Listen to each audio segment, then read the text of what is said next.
Hello po Sir Nebkero. Tawagin niyo na lang po akong Mikey. Kwento ko lang po yung isang pangyayari na nasagap ko lang din mula sa isang kakilala na tawagin na lang nating Aldrin. Si Aldrin po kasi ay boy ng isang may kayang pamilya. Saksi siya kung paano unti-unting bumagsak ang kabuhayan ng pamilyang yon at nagkaroon ng kakaibang sakit sa balat ang isang miyembro ng pamilya na hindi mapagaling ng mga doktor. At ang dahilan ay dahil lamang sa isang inosenteng pagkakamali na siguradong marami sa atin ang gumagawa dahil sa maling paniniwala. Hindi ko na lang din babanggitin ang totoong mga pangalan noong pamilyang involved dito. Sa kwento po ni Aldrin, nagbuntis yung panganay na anak ng mag-asawa na si Carol. Noong 4 na buwan na ang tiyan ni Carol, ay nakaranas siya ng mga pagbisita ng aswang. Noong umpisa raw ay asong itim na parang normal lang ang nakikitang umaaligid sa village ni na Carol. Hindi nila pinansin kasi may mga stray naman daw talaga na nakakapasok doon. Kaso katagalan ay napapansin ng mga gwardya na nakatambay lang parati doon sa tapat ni na Carol yung aso. Tapos kapag hinahagisan ng pagkain ay hindi nito ginagalaw. Bukod pa roon, kahit daw may ibang aso sa paligid kapag namimigay ng pagkain yung mga gwardya, hindi raw inaagaw noong ibang aso yung pagkain na nasa tapat noong asong itim. Parang iwas na iwas daw ang mga yun dito. Isang gabi ay nakarinig ng mga huni na parang sa paniki sina Aldrin. Yung lola ni Carol na si Lola Celia ay natukoy kaagad na tik-tik ang humuhuni na yon. Sumilip daw sa bintana yung matanda at ang nakita nito ay yung asong itim na nakatambay sa kabilang kalsada sa bandang gilid. Yun daw bahagi na matatanawan yung kwarto ni Carol sa gilid ng bahay. Ang ginawa ni Lola Celia ay lumabas at hinagisan ng asin yung aso. Umatungal daw yon at nagtatakbo palayo. Pagkatapos noon ay hindi na bumalik yung aso sa village. Akala nila tapos na roon ang lahat hanggang sa nagkaroon ng malalang bungang araw si Lola Celia. Pulang-pula at butlig-butlig yung likod niya, pati raw mga hita. Nilalagyan lang nila ng cornstarch dahil yun daw ang gamot sa bungang araw. Noong hindi gumaling makaraan ng halos 1 buwan, ay nagpaderma na si Lola Celia. May niresetang ointment sa kanya pero hindi pa rin siya gumaling. Kasabay ng hindi gumagaling na sakit sa balat, ay unti-unting nalulugi yung school supplies business ng pamilya. Doon sa tapat ng isang sikat na school, nagsimula sa paghina ng benta ng school supplies hanggang pati yung karinderya, bigasan at iba pang negosyo ay parang nagkahawahan ng pagkalugi. Nanganib pa raw yung trabaho ni Aldrin noon at ng iba pang katulong at trabahador sa negosyo ng pamilya. Sabi raw ni Lola Celia ay grabe ang coincidence ng kamalasan na nangyayari sa pamilya nila kaya nagpaalbularyo na sila. Sir Neb, lahat pala ng nangyayari sa kanila ay dahil lang sa simpleng pagkakamali. Dahil sa pagsasaboy ng asin ni Lola Celia doon sa aso. Pero hindi yung aso ang may kagagawan ng kamalasan nila, kundi yung nilalang na aksidente nilang natalsikan ng asin. May mag-asawang duwende raw na napadaan lang sa likuran noong aso ang nasabuyan din ng asin. Nalapnos daw yung likuran noong mag-asawa kaya galit na galit ang mga ito, lalo pa at wala naman silang ginagawang pamemerwisyo. Pinarusahan nila si Lola Celia at dinamay pati yung negosyo ng pamilya para lalo silang maghirap. Sabi ni Aldrin, ilang buwan ding gamutan ang nangyari kay Lola Celia. Pabalik-balik sila roon sa albularyo at kung ano-anong ritual, pagpapausok at pag-aalay ang ginawa ng pamilya para lang mapatawad noong mga duwende si Lola Celia. Katagalan ay naglubag din naman ang kalooban ng mag-asawang duwende at inalis yung parusa sa matanda. Ganoon din sa mga negosyo ng pamilya. Lesson learned yon para sa kanila. Ganoon din kay Aldrin at sa akin. Nalaman ko na hindi pala dapat basta-basta nagtatapo ng asin kung saan-saan. May mga elemento nga pala sa paligid na hindi natin nakikita at baka sila ang matamaan kahit hindi natin intensyon na matamaan sila. Matindi pala talaga silang gumante.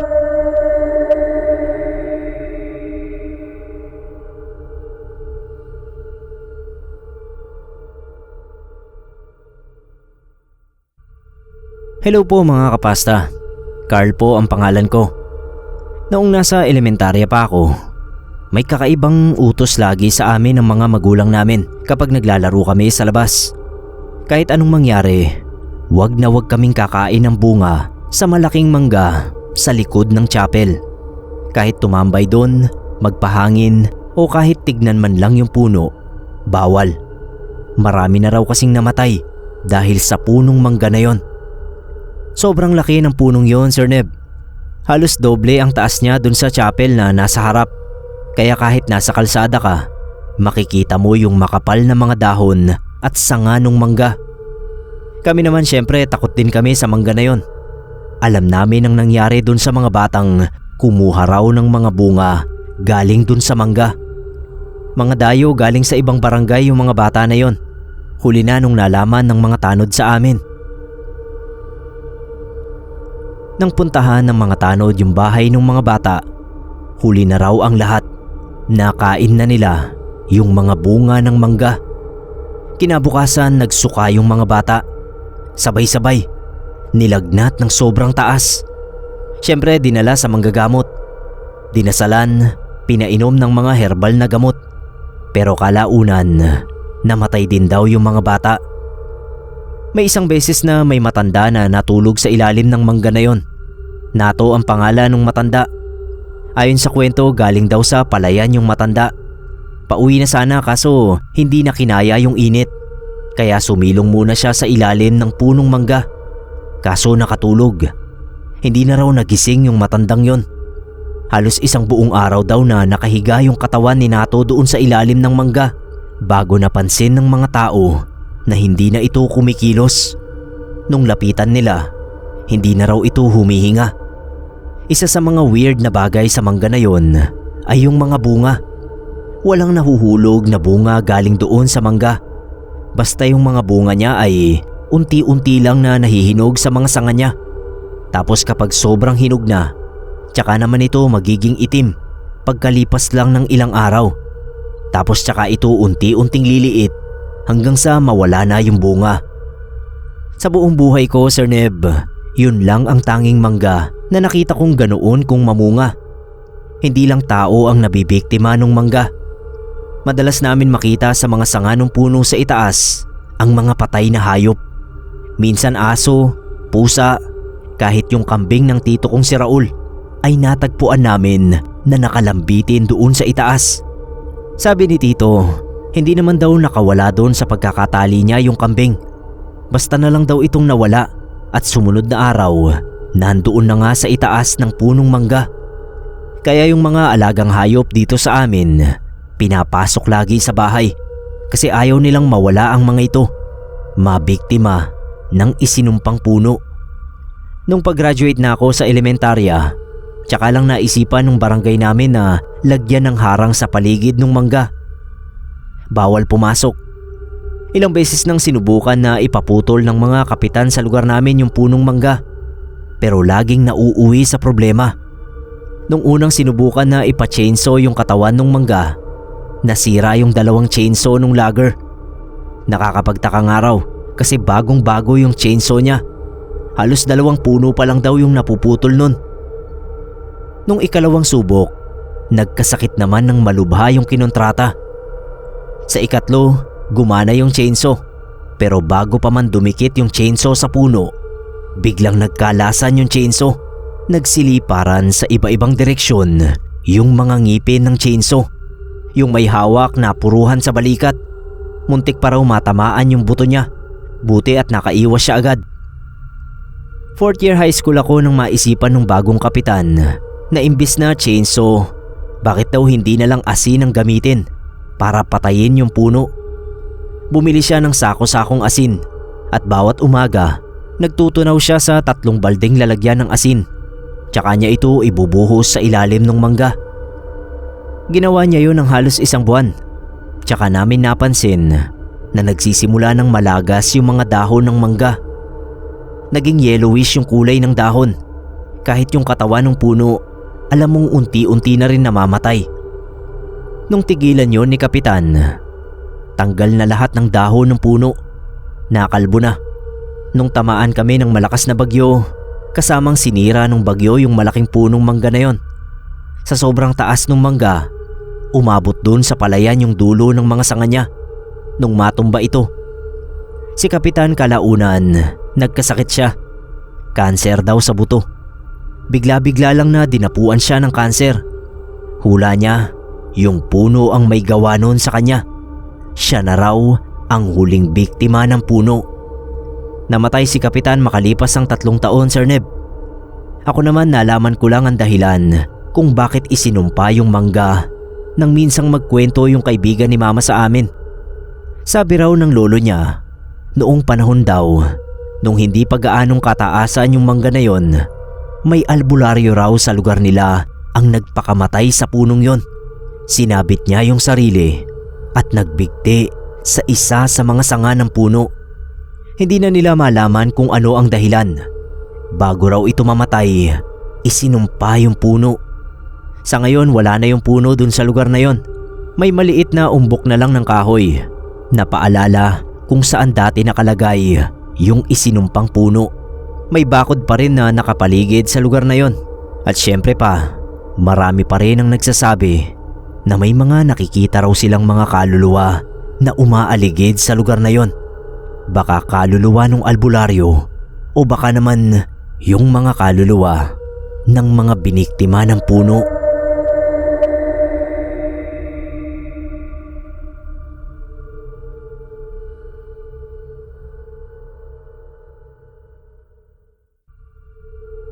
Ang kwento pong ito ay halaw sa totoong karanasan ni Lolo Dio at ng kaibigan niyang si Doroteo. Noong kabinataan daw ni Lolo Dio, ay marami pa talagang kwentong hiwaga ang kumakalat. Sabi pa niya ay nasa paligid pa rin ang mga engkanto, maligno at aswang. Pero hindi na lang sila madalas nakikihalubilo sa mga tao dahil wala namang naniniwala sa kanila. At ang unang reaksyon ng mga tao sa gaya ng mga ito ay masasama sila. Pero ang sabi ni Lolo, kagaya rin natin sila na may mabait at masama. May naging kaibigan daw na engkanto si Lolo noon, si Doroteo nga. Nakasabay raw ito ni Lolo sa bus noong pauwi siya mula sa boarding house niya sa Maynila. Nag-aaral kasi si Lolo noon sa UST at lingguhan siya kung umuwi sa Bulacan. Isang beses daw na pauwi siya ay naupo sa tabi niya sa bus si Doroteo at kinausap siya. Ayon dito ay pareho silang sa UST nag-aaral at magkapit-bahay lang sila. Naintriga si Lolo dahil hindi naman daw niya nakikita si Doroteo noon sa lugar nila. Kaya nakipagkwentuhan siya. Noong panahon daw na yon ay hindi naman uso yung mga budol at scammer. Kaya kampanting makipagkwentuhan si Lolo kay Doroteo. Sabi pa raw nito ay magkababata sila at hindi na lang siya naaalala ni Lolo dahil maliit na bata pa lang noon si Lolo na naglalaro sa may puno ng kakawate sa likod ng bahay nila. Hindi raw maalala talaga ni Lolo si Doroteo, pero sabay silang bumaba ng bus at sumakay ng jeep pauwi sa kanila. Doon din ito pumara sa tapat ng bahay nila. Pagkatapos ay nagpaalam na ito na uuwi. Pinanood daw ni Lolo na maglakad si Doroteo palayo hanggang sa hindi na niya ito makita. Pagpasok sa bahay nila ay tinanong daw ni Lolo sa nanay niya kung sino yung kalaro niya noong bata pa siya doon sa may puno ng kakawate. At ang sabi ng nanay niya ay isang puting paru-paro lang daw ang nakikita ng mga ito na kalaro ni Lolo.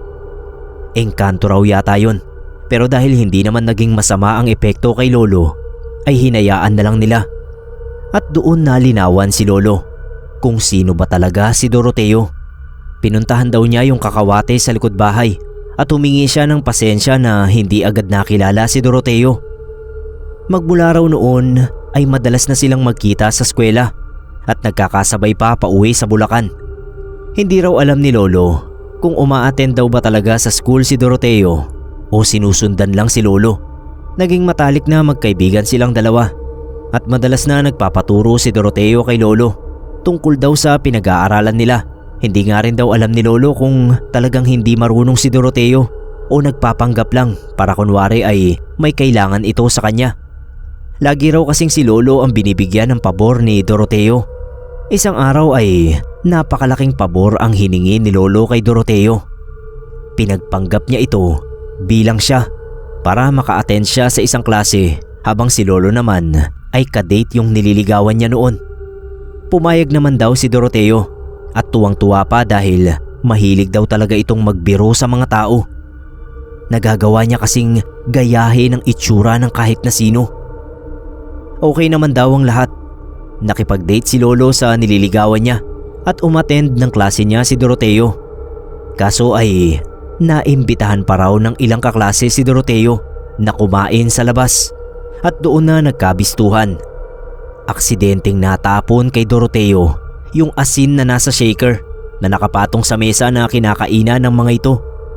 Nangisay raw sa sobrang sakit si Doroteo at lumabas ang totoong anyo niya bilang isang lalaki na kulay puti ang buong katawan, maging ang mga buhok at mata.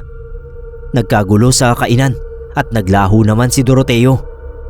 Nung muli raw magkita sina Lolo at Doroteo ay napakarami nitong lapnos sa katawan at hinang-hina. Sorry nang sorry si Lolo sa nangyari pero hindi naman daw siya sinisisi ni Doroteo. Nagpaalam ito na uuwi muna sa kanila pero hindi na ito bumalik mula noon. Isang araw ay nakatanggap ng sulat si Lolo na galing kay Doroteo. Ayaw na raw itong pabalikin ng tatay nito mula sa mundo ng mga tao dahil sa disgrasyang nangyari. Nanghihinayang si Lolo sa pagkakaibigan nila ni Doroteo. Nahihiya rin daw siya rito dahil sa dami ng nagawa nito para sa kanya ay naipahamak lamang niya ito. Pero sa sobrang bait ng kaibigan niya ay hindi ito nagalit sa kanya. Sabi pa ni Lolo, sana raw ay makatagpo kami ng isang kaibigan na kasing buti ni Doroteo.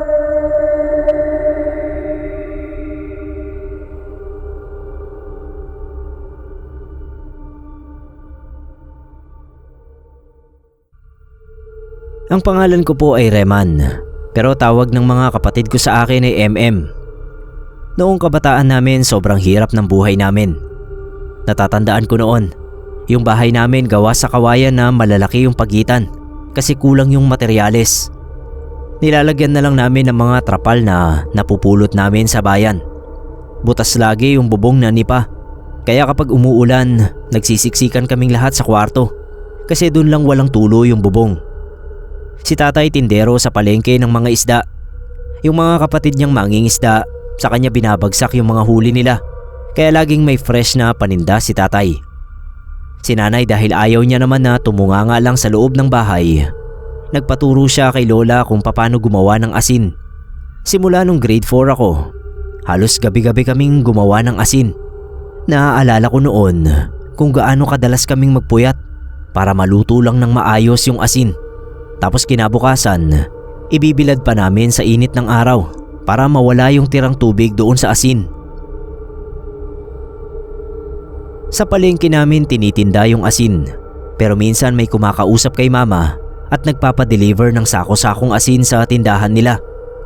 Isang beses, nag-deliver kami sa kabilang bayan. Dala namin yung pedicab ni Tito. Hinihiram namin yun kapag may i-deliver. Ako yung nagdadrive. Si ate siya yung humahawak ng mga asin na dala namin. Pagdating sa bayan, pinaghintay pa kami. Buti may pera si ate. Nilibre niya ako ng soft drinks at ng turon. Nung mabayaran kami, umuwi na kami ni ate. On the way sa bahay, biglang bumuhos yung sobrang lakas ng ulan. Buti nga at wala na kaming dalang asin nung oras na yon. Sabi ni ate sumilong daw muna kami sa may waiting shed, malapit dun sa may sementeryo. Doon kami naghintay na tumigil yung ulan. Sobrang tagal nung buhos. Si ate nakapatong na yung ulo niya sa balikat ko kasi inaantok na. Narinig ko na may mga yapak na humahalo sa tunog ng pagbagsak ng ulan. Napakaraming yapak. Naisip ko saan yun nanggagaling. Sobrang lakas ng ulan. Walang matinong tao ang maglalakad sa ilalim ng buhos na yon. Pagtingin ko sa di kalayuan, ang daming tao na naglalakad ng sabay-sabay. Kitang-kita ko sila kasi maraming poste ng ilaw doon sa parte na yon ng kalsada. Ginising ko si ate. Tinuro ko sa kanya yung nakita ko. Sabay kaming tumayo at hinintay yung prosesyon ng mga taong naliligo sa ulan. Nung una akala ko prosesyon lang talaga. Medyo kakaiba lang yung suot nila. Naramdaman ko na nanginginig si ate. Tinitigan ko yung mukha niya. Takot siya. Nung nasa harap na namin yung prosesyon, doon ko na-realize kung bakit ganoon na lang yung reaksyon ni ate. Kasi Sir Neb, yung mga suot nila ay nakikita ko lang sa mga lamay. Parang nagyelo yung puso ko. Inakap ko si ate. Inakap niya rin ako. Nung makadaan lahat ng patay sa harap namin, pumasok sila sa sementeryo. Ako na yung nagsabi kay ate na umuwi na kami. Si ate na yung nag-drive ng pedicab. Ang bilis ng padyak niya. Nung makarating kami sa bahay, para akong lalagnatin. Napagalitan pa si ate kasi dapat daw ay nagpatila muna kami ng ulan kung saan bago umuwi. Pero hindi na lang nagsalita si ate. Kinabukasan, nilagnat nga ako. 3 araw yon. At sa 3 araw na yon, isa lang ang panaginip ko. Yung prosesyon ng mga patay doon sa kalsada. Simula noon kami ni ate, hindi na kami nagpapagabi sa pagde-deliver. Kapag alam namin na gagabihin kami, pinagpapabukas na lang namin. Nung makapagtapos si ate ng kolehiyo, doon na medyo gumaan-gaan yung buhay namin. Hanggang ako na rin ang nakapagtapos. Sa ngayon maayos na yung trabaho ko. May asawa at balak na naming mag-anak sa susunod na taon. Salamat sa asin na tinda namin ni ate.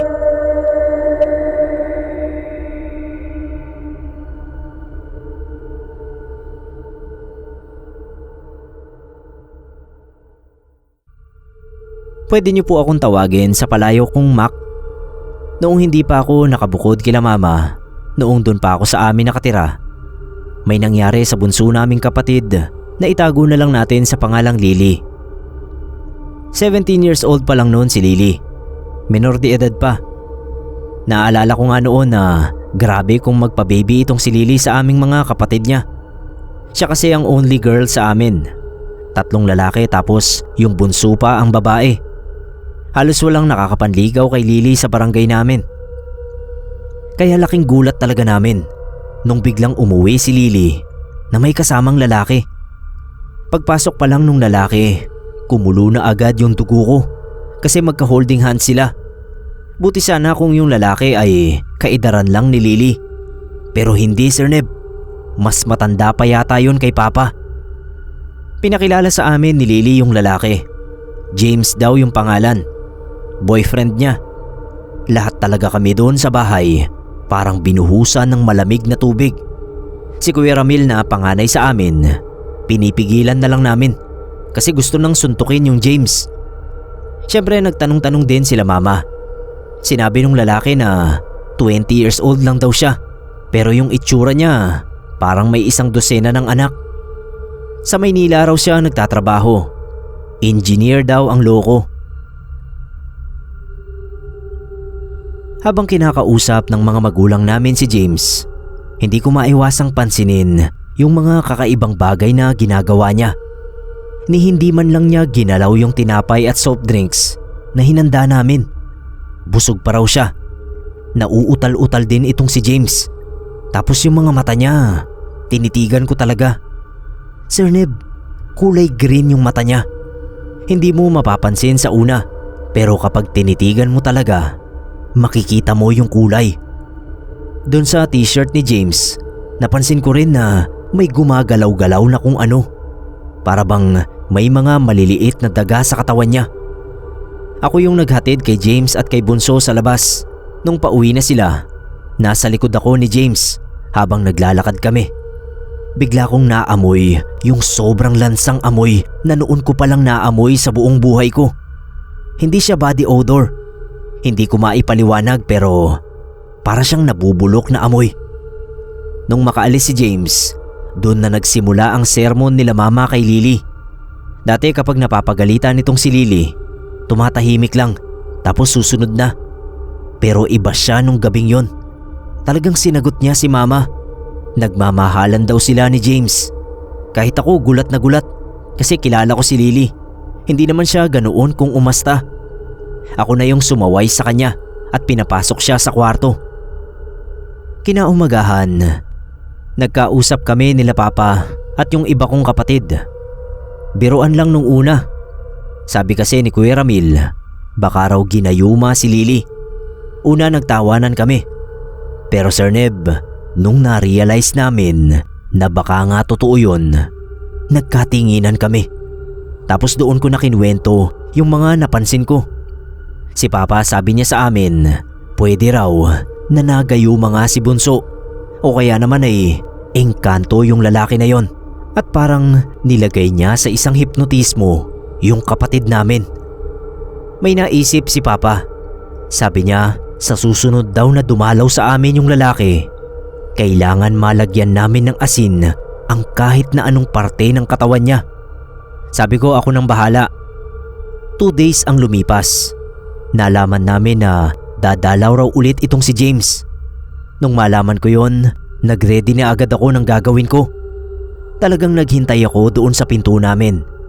Pagpasok ni Lily at James doon sa gate, sinalubong ko agad sila. Nasa likod ko lang sila Papa, pati sila Kuya Ramil. Kinamusta ko si James, tapos nilahad ko yung kamay ko na punong-puno ng asin. Siyempre nakipagkamay siya sa akin. Sinara ko agad yung kamay ko at hinawakan siya ng mahigpit. Grabe yung sigaw na pinakawalan ni James. Kitang-kita ko yung pagkasunog ng kamay niya dahil sa asin. Umuusok-usok pa na parang natutunaw ito. Pagbitiw niya sa akin, kitang-kita naming lahat na para bang nagbabago yung anyo niya. Yung tenga niya humahaba. Nagsisilitawan sa mukha niya yung mga balahibo. Yung magandang damit na suot niya, naging mga dahon ng kung ano-anong puno. Nagtatakbo yung nilalang palabas ng gate at papunta doon sa mga puno. Hahabulin ko pa sana, pero si Lily agad ang nakita ko. Nahimatay siya. Pinasok namin siya sa bahay. Nung magkamalay si Lily, tsaka lang namin nalaman na hindi niya raw matandaan ang mga nangyari. Hindi na muna namin pinapasok si Lily dahil sa nangyari. Sabi ni Papa, mukhang engkanto raw talaga yung naging kasintahan ni Bunso. Buti na lang at napaalis din namin ito agad. Bilang proteksyon ay simula noon, nagdadala na si Bunso ng rosaryo sa bulsa niya tuwing lalabas ng bahay. Sa kabutihang palad ay hindi na rin namin nakita yung engkantong yon.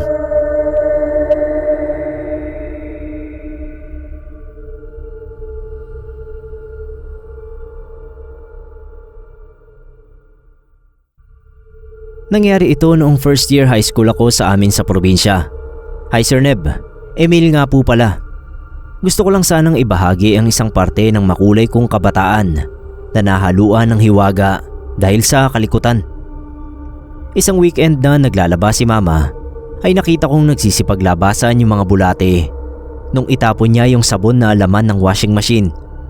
Ang hahaba at ang tataba ng mga bulate.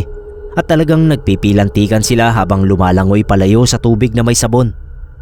Ako naman pinasok ng kalokohan ng ulo. Kaya naisipan kong hulihin yung mga bulate at ilagay sa isang lata. Tapos kumuha ako ng asin at binudburan sila. Pero para mas masaya, dinamihan ko yung asin at kinalog na parang duhat yung mga bulate sa lata. Pagbukas ko uli ng lata, namumutla yung mga bulate at hindi na halos nagsisigalaw. Nawala na yung interes ko sa kanila kaya tinapon ko sila sa tubig na may sabon at kumuha ng panibagong mga bulate na totorturin. Sa pagkakataong yon, hindi ko na sila kinalog sa lata. Pinanood ko na lang sila habang nangingisay sa asin at dahan-dahang nawawala ng buhay at namumutla.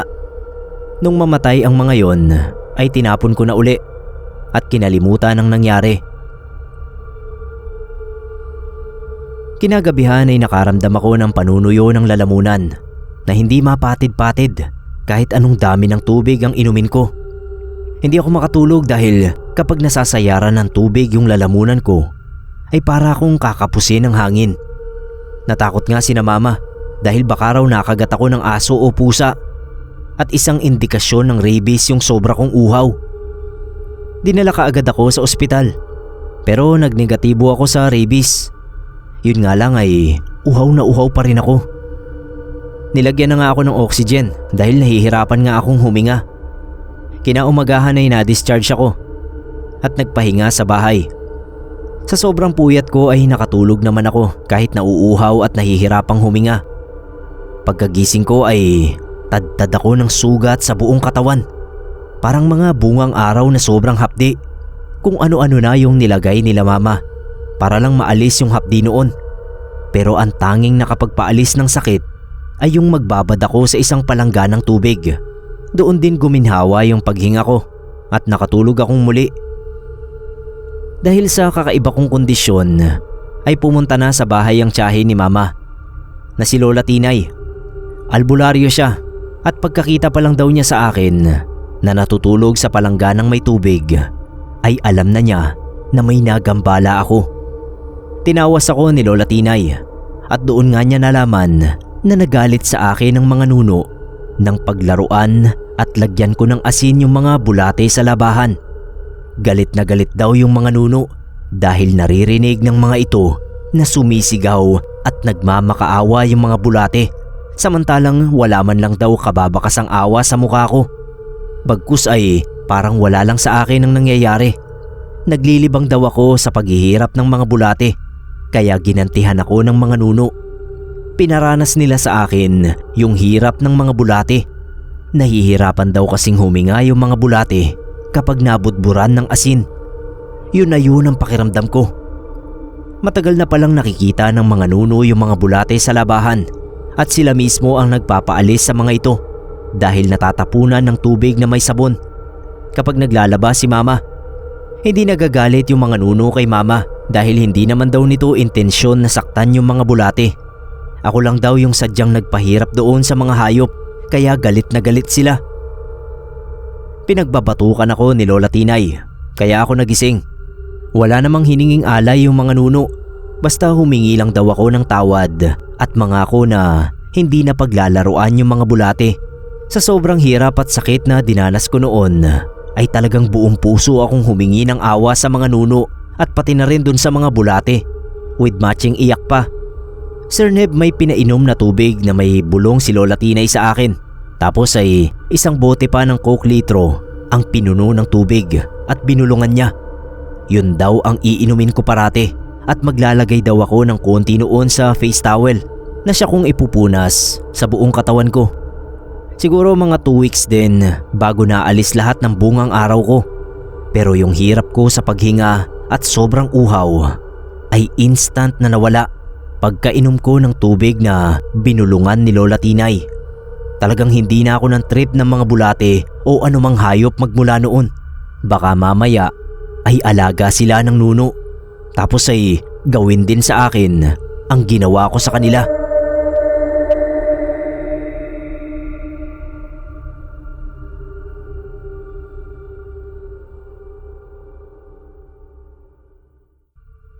Magandang araw mga kapasta. Paulo po ang pangalan ko. Nakatira ngayon dito sa Valenzuela. Napadpad kami dito nung malipat ng trabaho si Papa. Dito kami nakahanap ng matitirhang bahay. Pero galing talaga kami sa probinsya ng Bicol. Madalas pa din naman kaming umuwi kapag may importanteng okasyon. Noong 2017, bale nag-aaral pa ako noon ng kolehiyo. Umuwi kami para i-celebrate yung kasal ng pinsan kong si Shirley. Alam kasi namin na magtatampo yon kung hindi man lang kami magpapakita. Van yung sinakyan namin. Si Papa yung driver. Katabi niya si Mama. Sa gitna niya ay si Ate Pia kasama yung asawa niyang si Kuya Ron at 2 anak na sobrang kulit. Ako sa likod, katabi ng mga gamit at supplies na dala namin. Mahaba yung biyahe. Lampas 9 na oras kami sa daan. Wala pa dyan yung paminsan-minsan naming pagtigil para magbanyo, kumain o kaya naman ay kumuha ng mga litrato sa mga boundary na nadadaanan namin. Mga 3:00 ng umaga, tumigil kami dito sa isang parte ng kalsada kung saan may mga poste ng ilaw. Puro puno yung makikita mo. Wala man lang bahay o kaya tindahan. Naiihiraw si Papa. Nagising sila Mama pati sila Ate sa pagtulog. Ako gising na talaga. Hindi kasi ako nakakatulog sa biyahe. Sabi ni Mama, kumain na muna raw kaming lahat. May tira pa doon sa adobo naming dala at saka ubusin na raw namin yung mga sandwich kasi baka mapanis pa. Naupo kaming lahat sa gilid ng kalsada. May mga malalaking flower pot doon na saktong upuan ng mga tulad naming nasa biyahe. Sandwich lang yung kinain ko. Naisip ko kasi baka madumi ako sa daan. Hassle pa. Nakinig na lang ako sa music habang hinihintay silang matapos. Yung anak ni Ate na panganay, sasakay sana doon sa nakabukas na van para kumuha ng tissue sa loob ng bag. Kaso kapag umaakyat siya doon sa van, hindi siya makapasok. Nung ikatlong subok niya, natumba pa siya. Umiyak. Nagtinginan kami kung anong nangyari. Sir Neb, lumapit si Ate Pia. Pinunasan niya yung sugat sa siko ng anak niya. Tapos nung siya naman sana ang aakyat, ay ganoon din ang nangyari sa kanya. Hindi siya makapasok. Lumapit na ako at nagtanong kung anong nangyari. Sir Neb, may invisible na harang daw doon sa van. Gamit yung kamay ko ay tinulak-tulak ko yung pasukan. Totoo nga yung sinabi ni Ate. Parang may mainit na kutsyon na nakaharang doon. Pati si Mama at Papa sinubukan din na pumasok sa ibang bahagi ng sasakyan. Pero wala talaga. Lahat kami takang-taka sa kung ano ba ang nangyayari. Napaupo lang kaming lahat doon sa gilid ng kalsada. Hindi alam ang gagawin. Si Mama ang unang nakaisip ng solusyon. Tinanong niya si Ate Pia kung may asin daw ba kaming dala. Kinuha ni Ate yung asin na dala niya sa lalagyan ng mga kutsara at baso. Tinawag kaming lahat ni Mama sa harap ng pasukan. Sabi niya, magdasal daw kami. Sabay-sabay kami. 3 ulit. Tapos dumukot si Mama ng asin at saka sinaboy yon doon sa pasukan. Sir Neb, nakita ko talaga na parang may sumabog na kung ano doon sa pasukan ng sasakyan. Tsaka namin napansin lahat ang paglabas ng napakaraming anino galing doon sa loob. Nagsiliparan yon palabas ng bintana at naglaho sa hangin. Nagkatinginan kami nila Mama. Para masiguro, inubos na ni Mama yung dala naming asin sa loob ng van bago kami pumasok lahat. Ang baho sa loob, para bang may namatay na daga. Tapos yung amoy ay dumikit din doon sa leather na upuan. Grabe, habang umaandar kami bukas lahat ng bintana sa tindi ng amoy. Kwento sa amin ni Mama, sigurado raw siyang mga maligno yung pumasok sa van namin. Hindi raw siya pwedeng magkamali. Kasi nangyari na rin yun sa kanila dati. Natutunan niya raw na simple lang naman ang pagpapaalis sa mga maligno. Dasal lang daw at asin. Nakarating naman kami ng safe sa Bicol. Halos 3 days din kaming nanatili doon. Pero syempre kailangan umuwi kasi si Ate at Papa may trabaho. Ako naman may exam noon. Bago umalis, isa sa mga binaon namin galing sa bahay ng pinsan kong si Shirley ay isang garapon ng asin. Mahirap na. Baka kasi agawan uli kami ng sasakyan nung mga maligno.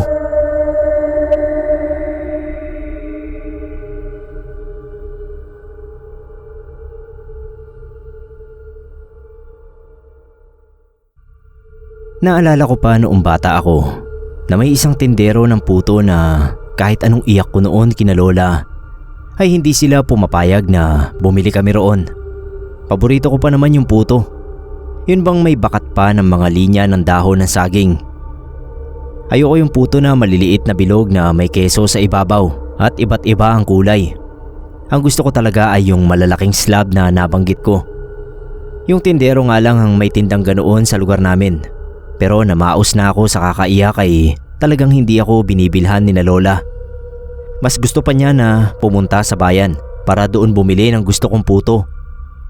Noong bata pa ako, akala ko madamot lang sila o trip lang akong paiyakin kaya ganoon. Pero ang sabi nila Mama, aswang yung tindero na yon. Sinasabi naman daw ni na mama sa akin na aswang yung tindero, pero hindi ako naniniwala o natatakot.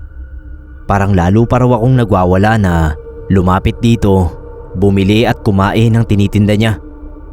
Pinagtataka raw nila yon dahil kapag naman sinasabi nila na may aswang sa labas o kukunin ako ng aswang, ay natatakot daw ako. Kaya ang ginawa nila ay pinatignan ako sa albularyo. Ang nakita noong albularyo ay punteriya talaga ako ng aswang, kaya hindi ako natatakot sa kanya. Tsumetsyempo lang daw talaga yon para makuha ako. Parang nagayuman na ako nito, kaya gustong gusto kong sumama sa kanya. Sa takot nila mama, lumipat kami sa bahay ng mga lolo at lola ko para hindi na raw ako masundan noong tindero ng puto.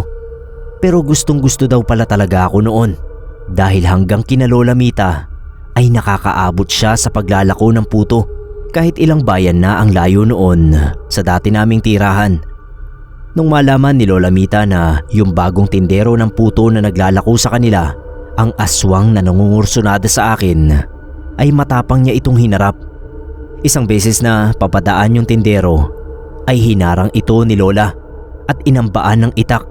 Binantaan daw ito ni Lola na kung hindi ako titigilan ay ipagsisigawan sa buong barangay na aswang yung tindero. Imbis na mapahiya kagaya ng inaasahang reaksyon ni Lola, ay tumawa lang daw ito at hinamon pa si Lola na gawin nga raw nito ang banta niya. Nabigla si Lola pero ginawa nga ang kanyang banta.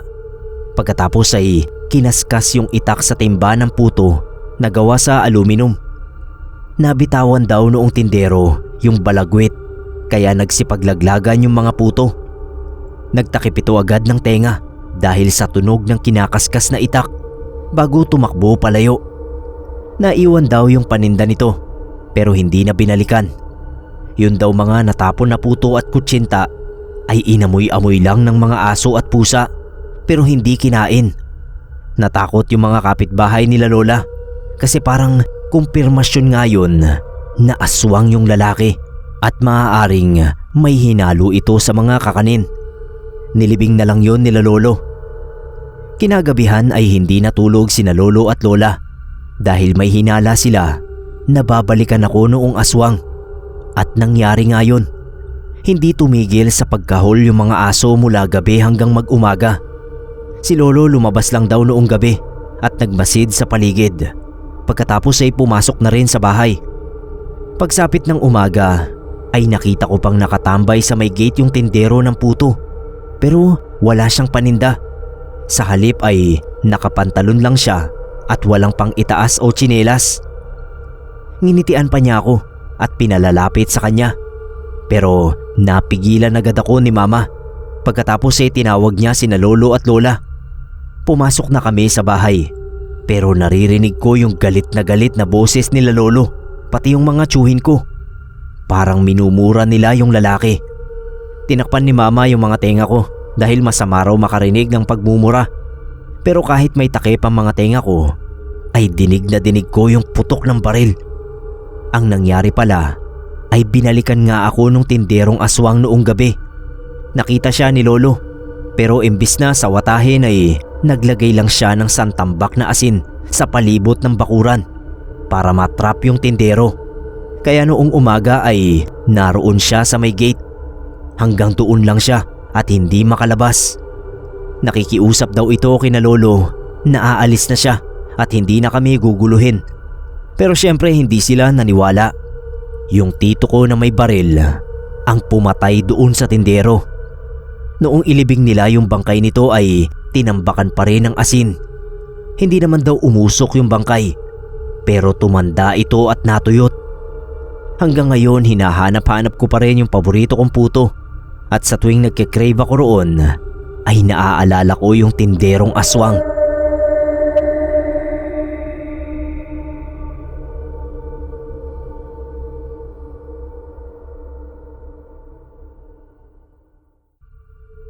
Sana ay mabasa niyo po at maisali itong kwento ko. Reyna ang pangalan ko, Tubong Isabela. Fan na fan ako nitong channel niyo, Sir Neb. Isa kayo sa mga lagi kong inaabangan, lalo na kapag may load ako. Itong story ko matagal na siyang nangyari. bago pa to mag-pandemic. Nangyari ito dito rin lang sa lugar kung saan kami nakatira ngayon. Bali yung kwarto ko at kwarto ng ate Lalene ko, iisa lang. Graduate ng education si ate at nung makapasa siya at makapagparank sa DepEd, medyo malayo yung school kung saan siya nadestino. Simula noon, ako na lang mag-isa lagi sa kwarto. Nakakalungkot nga yung kama ni ate nilabas nila papa at nilagay sa may bodega. Ang luwag na tuloy doon sa loob. Lumipas ang ilang buwan. Isang gabi nagising ako sa malakas na kalabog. Galing yon doon sa mga drawer na lalagyan ko ng damit. Parang may natrap na pusa sa loob tapos gustong kumawala doon sa drawer.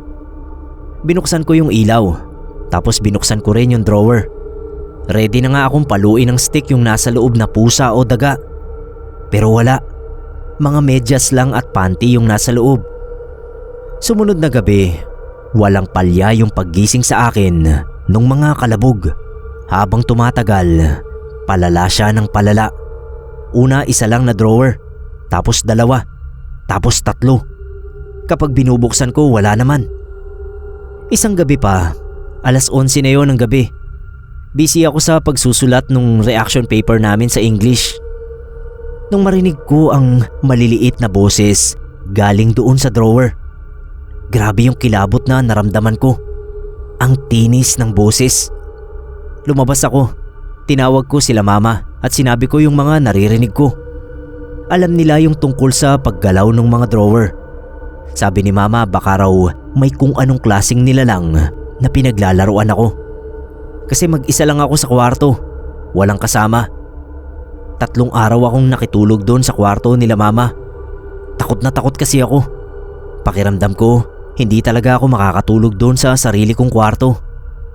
Sa 4th araw, pagbukas ko ng kwarto ko, parang binagyo lahat ng gamit doon. Yung mga damit ko sa cabinet nasa labas na lahat. Yung mga libro ko sa shelf, nasa sahig na. Taob yung kama ko. Pati mga drawing ko sa pader, punit-punit. Grabe yung iyak ko nung makita ko yon, Sir Neb. Parang dun nag-sink in sa akin na may kakaiba talaga sa kwarto na hindi basta-basta lang. May nahanap na albularyo si mama, taga kabilang barangay. Pagpasok niya pa lang, ang sabi niya itim daw yung nilalang na nandoon sa loob ng kwarto ko. Nakatira sa may cabinet. Nagtulong yung albularyo at si papa na dalhin yung cabinet sa labas ng bahay namin. Nagpabili yung albularyo ng rock salt. Hindi raw kasi pwede yung iodized. Pinalibutan niya ng asin yung cabinet. Yun daw ay para hindi makalabas yung duwending naninirahan doon sa cabinet. Tapos humingi siya ng gasolina. Binuhos niya yon doon sa cabinet. Nagdasal muna yung albularyo. Tsaka niya sinilaban yung cabinet na basang-basa ng gasolina. Grabe yung apoy ng cabinet. Habang natutupok yon, ay may naririnig kami nila mama. Mahinang boses na nanggagaling doon sa cabinet. Ang sabi ng albularyo ay yun na raw panigurado yung itim na duwending nakatira doon.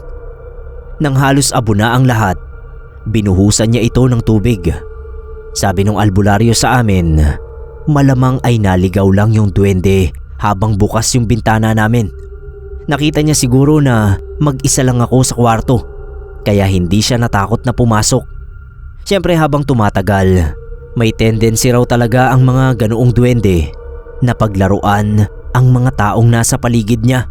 Buti nga raw at naagapan agad, dahil kung hindi, baka sinama pa ako nito sa kanila. Bumili ulit kami ng bagong kabinet.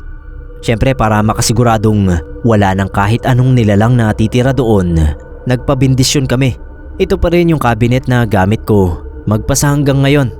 Medyo may kinainisan lang ang ate ko dahil sa nangyari, Sir Neb. Noon kasing sinunog yung kabinet, ay nandoon pa rin yung ilang damit at panty niya. Kaya kasama yung nasunog nung itim na duwende.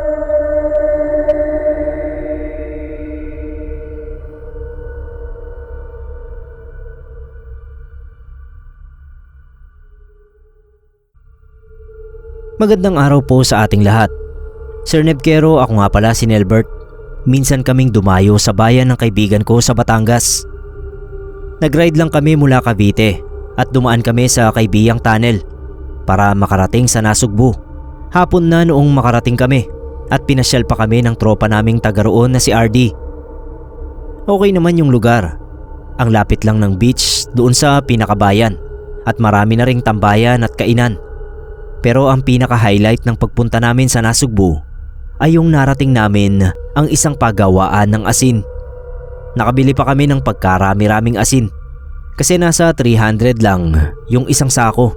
Kaso hindi kami nakabili ng maraming sako kasi ang bigat pala ng asin. Ang nangyari ay pinaghati-hatian na lang namin yung isa. Ang laking mura kung bibili ka sa grocery. Noong pauwi na kami ay medyo madilim na rin. Kagandahan pa noon yung Kaibiyang Tunnel dahil hindi pa siya dinarayo. Kaya nagtagal kami roon para mag-picture taking. Bali nga pala ay 6 na motor kami at 2 sa amin ay may backride. So 8 kaming magkakasama. Noong nasa Ternate na kami, sa kahabaan ng Nasugbu-Ternate Highway, sumigaw yung isa naming kasamang tawagin na lang nating Ima. May babae raw na duguan sa gilid ng kalsada. Tuloy lang kami ng takbo. Wala kaming ibang kasabayan na motorista dahil malalim na nga yung gabi. Medyo nakakakaba yung sinabi ni Ima. Baka modus yun. Tapos ay hold upin kami o agawan ng motor ng mga kasama noong babae na tinutukoy niya. Sa lugar pa naman na yun, masyadong mapuno at wala ka talagang makikitang mga bahay. Bumagal yung takbo namin at tipong magkatabi-tabi na kami at nag-uusap-usap. Nagtatanungan kung nakita ba ng iba yung sinasabing babae ni Ima. Kasi ako wala talaga akong nakita. Yung iba wala naman din nakita. So nagdesisyon kaming lahat na dumiretso na. Kabado na kasi parang multo na yung nakita ni Ima dahil siya lang talaga yung nakakita. Ilang minuto ang nagdaan at tahimik na lang kaming lahat. Tapos yung nasa unahan namin na si Demi biglang sumenyas na may nakabalandra sa kalsada. Doon na kami napahinto lahat dahil nakita nga namin na may lalaking nakadapa sa kalsada. Para siyang na-hit and run. Bababa na sana kami ng mga motor namin pero nagsalita si Ima. Ganoong-ganoon daw ang nakita niyang babaeng nakabulagta sa gilid ng kalsada. Pareho ng suot na damit at pareho ng posisyon. Ang pinagkaiba nga lang ay lalaki na itong nakahandusay sa harap namin. Bigla ba namang tumawa yung lalaking nakabulagta tapos ay bumangon at tumingin sa amin. Para siyang halimaw sa mga pelikula. Itim na itim yung mga mata at puro pangil ang ngipin. Aswang. Tutok na tutok pa naman sa kanya yung headlight kaya malinaw namin siyang nakita. Napasigaw na yung mga kasama naming babae na nakabakride. Mabuti na lang etong si RD, alerto at hindi nawala ng presence of mind. Binato niya roon sa lalaki yung isang plastic ng asin na dala niya. Sinaluyon noong lalaki at winarat gamit ang isang kamay niya. Nagsisigaw yung lalaki dahil sumambulat sa kanya yung asin. Doon na kami nagpulasan. Yun na yung pinakamabilis kong pagpapatakbo ng motor sa buong buhay ko. Salamat na lang talaga sa Diyos na wala kaming kasalubong ng mga sasakyan noon. Nagminor lang kaming lahat noong malapit na sa bandang Governor's Drive dahil doon na maraming bahayan at ilang tindahan. Noong makakita kami ng bukas na convenience store ay doon kami nag-stop over at nagpalipas ng nerbiyos. Talagang nanginginig yung mga katawan namin sa pinaghalong lamig ng sinagasa naming hangin at takot sa nakita namin. Halos utal-utal kaming magsalitang lahat at hindi makapaniwala sa nangyari. Doon na kami sinikatan ng araw dahil wala talagang may gusto sa amin na lumabas ng madilim pa. Hindi kami matapos-tapos sa kwentuhan namin tungkol sa aswang at kung saan-saang kababalaghan na yun napunta. Mabuti na lang talaga at bumili kami ng sandamakmak na asin sa Nasugbu. Anong malay namin kung ano ang mangyayari sa amin kung hindi na ibato ni RD yung asin sa lalaking aswang. Ang hinala pa namin ay yung lalaki rin na yun ang nakita ni Ima na nakahandusay sa gilid ng kalsada. 1 buwan matapos yon ay nalaman namin kung bakit kami hinarang ng aswang. Yun palang isang backride na misis ng rider ay buntis. Malamang na siya ang punterya noong aswang.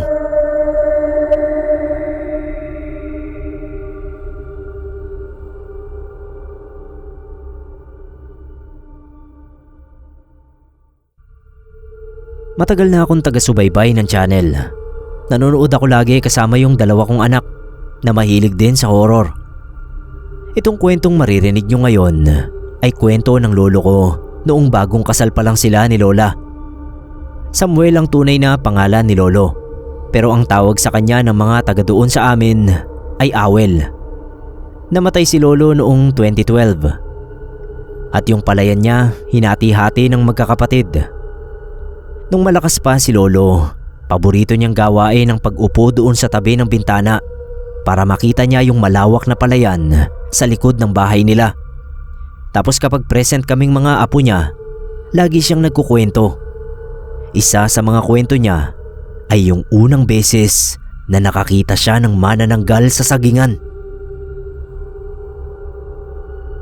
Noong binata pa si Lolo Awel, halos araw-araw daw noon si Lolo sa palayan. Siya daw lagi ang nag-aasikaso ng palayan nila kasi siya lang yung lalaki sa mga magkakapatid. Tinutulungan naman daw siya ni Kulas, isa sa mga kaibigan ni Lolo. Sabay sila lagi kung umuwi kapag tapos na yung gawain sa bukid. Maaga naman daw sila umuwi, pero minsan hindi maiiwasan na gabihin, lalo na kung malapit na yung anihan.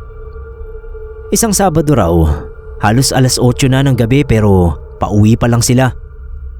Binantayan kasi nila yung naghakot ng inaning palay. Umulan pa ng konti kaya natagalan yung paghakot.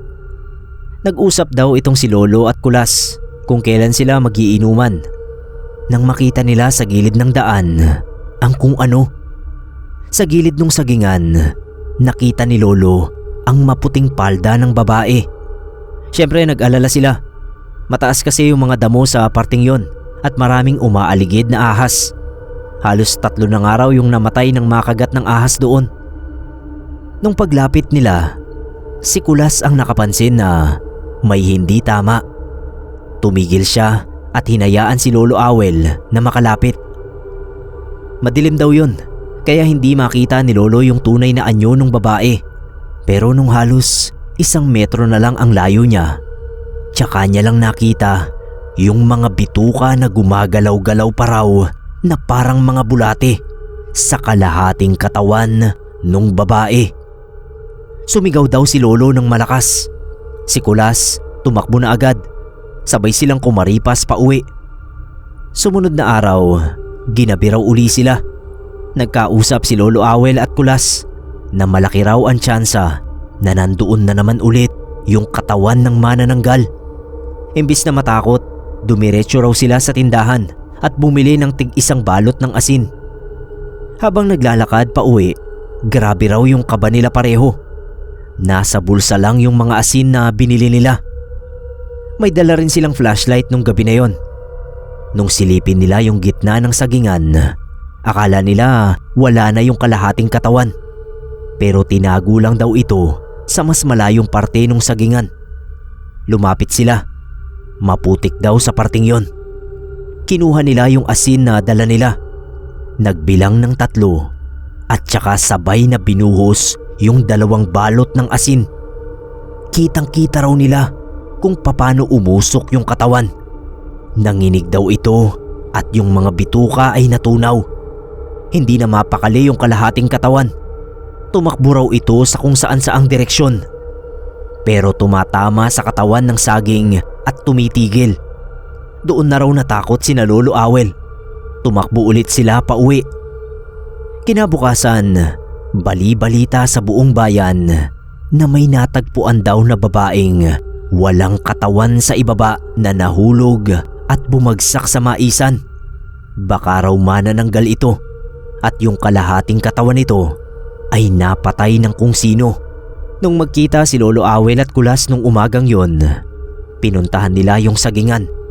Ang tanging naiwan na lang daw doon sa kalahating katawan ng manananggal ay yung tsinelas niya, pati na rin yung suot niyang palda. Balot daw yon ng nakakadiring likido na alam ni Lolo na natunaw na katawan ng manananggal. Kwento ni Lolo, halos ilang araw daw siyang hindi umuwi ng gabi nung panahon na yon dahil iniisip niya na baka gantihan sila ng mga kakilala ng manananggal. Ganoon daw kasi ang kwento sa kanila noon na grupo-grupo ang mga ganoong klaseng nilalang. Pero sa kabutihang palad, Sir Neb, ay wala naman daw nanakit sa kanila.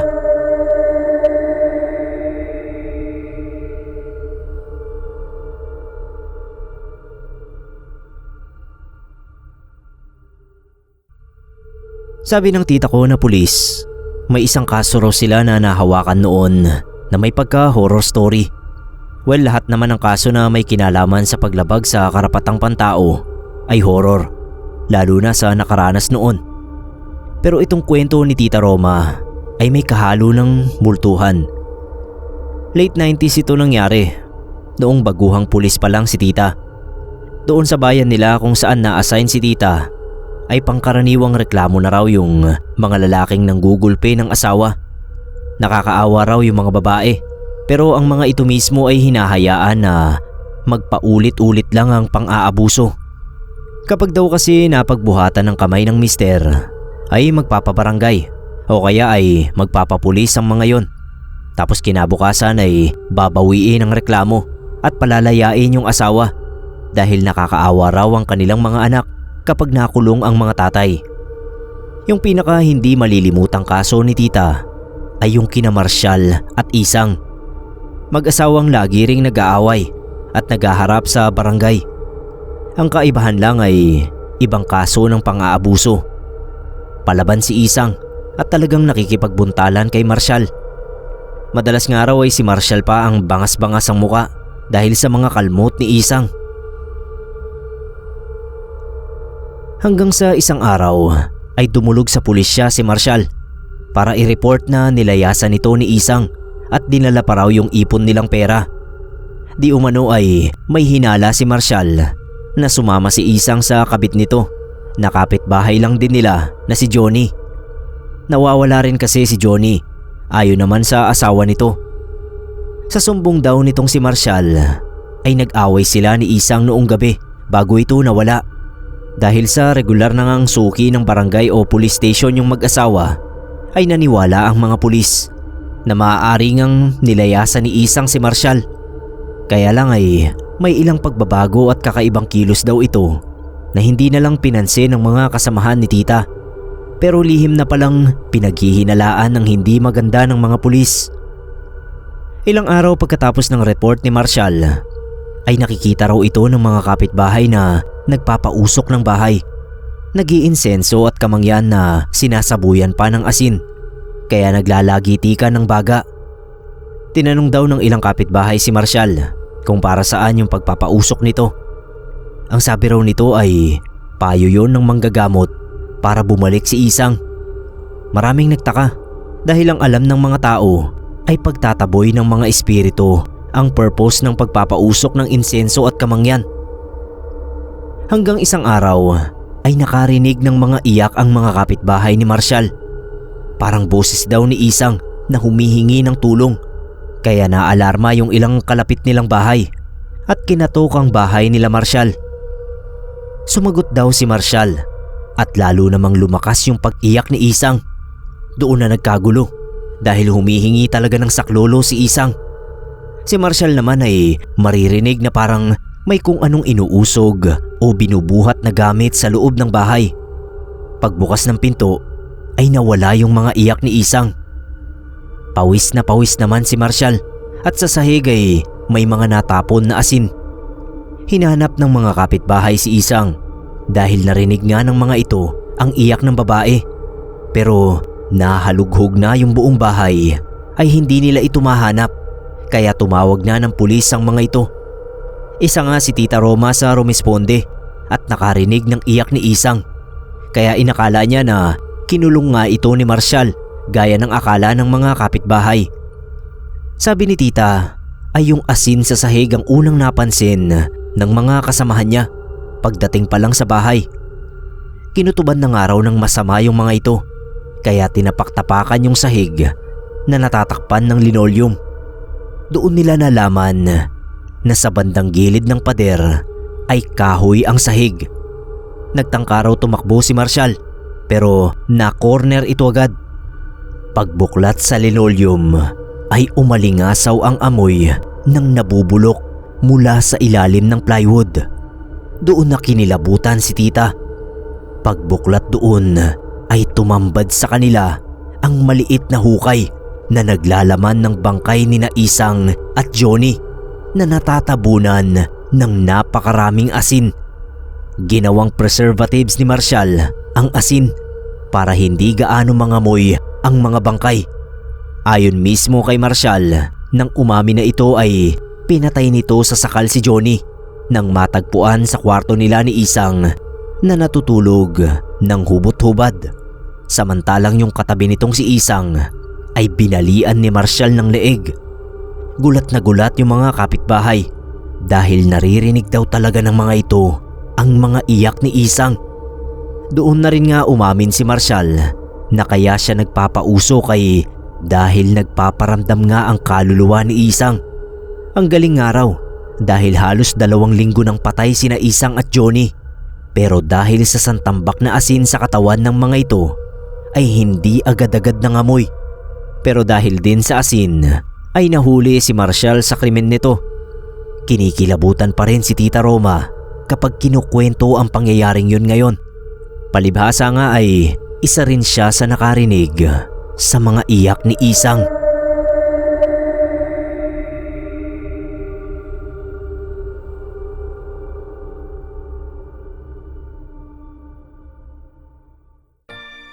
Mga kapasta, maraming salamat po sa mga nakinig. Pakilike naman po ang ating video at subscribe na po yung mga hindi pa nakasubscribe. Batiin ko lang po ng belated happy birthday si Ma'am Lisa Lantixe Catalando Erio. Sana tama ko na bigkas. Dapat nung isang araw pa to pero wala kasi tayong upload, sayang hindi umabot sa birthday ni Ma'am. Pero yan si Ma'am, masipag mag-share ng post natin sa Facebook. Kaya lagi ko talagang binabalikan yung account niya tapos hina-heart ko kapag sineshare niya yung post ko. Sobrang thank you po sa inyo, Ma'am Lisa. Happy birthday po sa inyo. Pasensya, medyo na late. Anyways, yan lang pong episode natin para sa araw na ito mga kapasta. Muli po, ako po si Neb Quero. Magandang gabi po sa inyong lahat.